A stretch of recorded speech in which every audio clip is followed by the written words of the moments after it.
Fuir les antennes relais, les téléphones portables, mais aussi les micro-ondes. Certains choisissent donc de vivre reclus. C'est une enquête signée Sarah Benaïda et Jean-Christophe Duclos. Ces longs voiles sont une curiosité dans ce petit supermarché de la Drôme. Cachées sous leur tissu argenté, ces femmes tentent de faire quelques achats sous le regard amusé des clients. C'est une provocation, c'est ça? C'est un gag, non? Ça fait rire, hein. Physiquement, c'est pas l'image de... Enfin, c'est un peu drôle, quoi. Mais on sauve nos vies, on sauve notre cerveau. Voilà. Sandra, comme toutes les personnes électro-hypersensibles, n'a qu'une obsession, éviter les ondes. Et pour cela, elles ont déjà déboursé 300 € pour cette étrange combinaison mise au point par la NASA. Dans leur campement, interdiction de rentrer avec son téléphone portable. Les champs électromagnétiques, les électrosensibles ne les supportent pas. Ils sont une dizaine à garer gratuitement leur caravane dans cette zone refuge. Quelques jours ou plusieurs semaines, le temps de se ressourcer.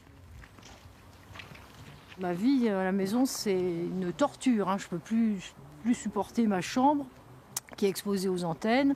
Donc je suis obligée de dormir dans la cave, en sous-sol. Je vous assure que c'est absolument inhumain de vivre comme ça. C'est inhumain. J'ai été obligé de changer ma souris d'ordinateur parce qu'elle finissait par me brûler la main.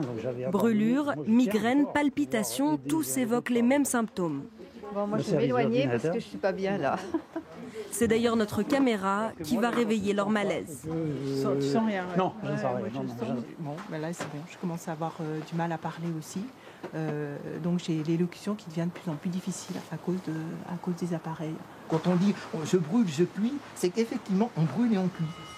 Alors pour prouver qu'ils ne sont pas fous, ces ermites modernes acceptent de jouer les cobayes. Aujourd'hui, ce médecin lance des expériences pour mieux comprendre le phénomène. C'est pas parce qu'on ne connaît pas tous les tenants et aboutissants d'une maladie que ça n'existe pas. Et d'ailleurs en Suède, cette pathologie est reconnue. En France, on baigne de plus en plus dans ce bain électromagnétique qui n'existait pas avant.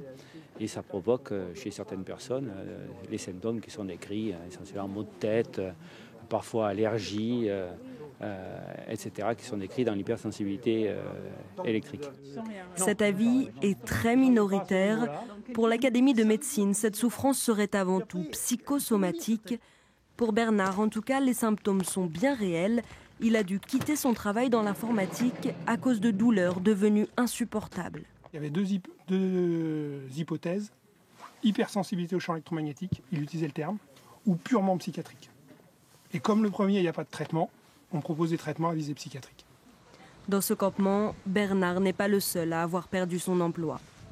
Farfelus aux peurs irrationnelles ou victimes de la société moderne, les électrosensibles s'aménagent des espaces de vie, comme cette caravane tapissée d'aluminium qui les protège de la société et de ses mauvaises ondes. On poursuit avec ces images de la fête des Lumières à